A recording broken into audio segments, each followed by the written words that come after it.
There are times we must take an intelligent leap for our future.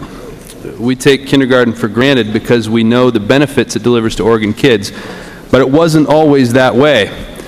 Senate Bill 248 allows districts to continue charging tuition for full-day kindergarten and then changes the state distribution formula in 2015 to give full weight to full-day kindergarten students. Then there's going to be some As we scripts. consider this bill, it's worth thinking back to the conversations that preceded Oregon's decision to make half-day kindergarten the norm.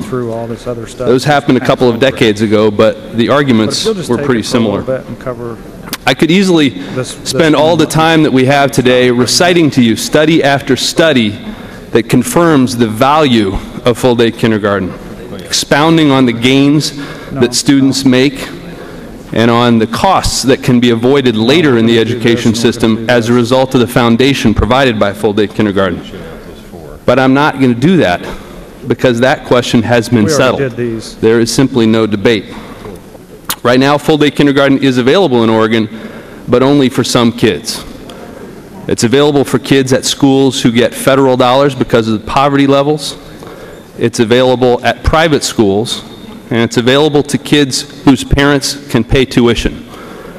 In other words, an Oregon kid's chances at success are determined at least in part by his parents' income, and that's wrong. The bill before you today comes from a committee that was created by the legislature 2 years ago.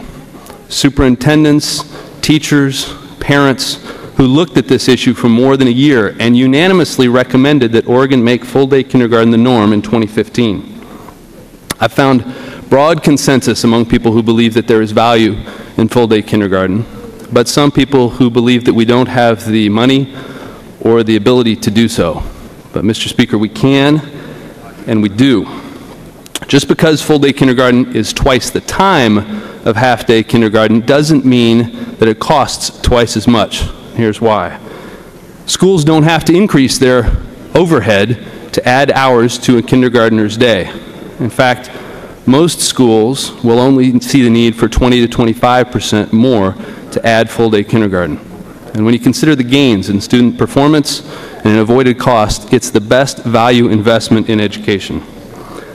So where does the money come from? This bill is not being passed in a vacuum.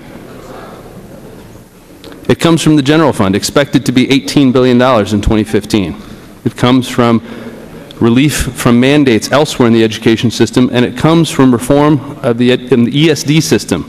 Senate Bill 250, which I hope will be up for a vote on this floor later today, will deliver $14 million to K-12 as an initial step. We have the wallet. We must summon the will.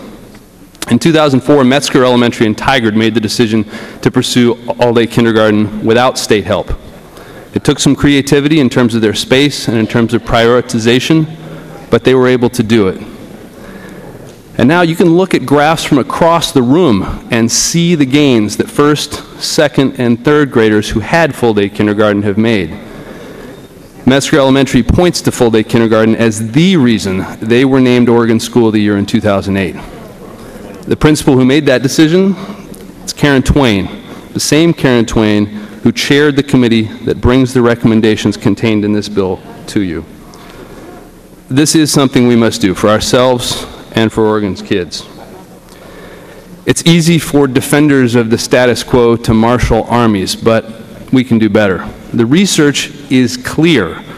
If a kid can read proficiently by the third grade, she's going to be fine. But if she can't, the struggles begin in 5th and 6th grade. And that's when dropouts start to occur. It's not the 10th or 11th grade, it's much earlier than that. Dropouts are an expensive failure of our system, and they have repercussions for years to come. The best way to avoid that is full-day kindergarten.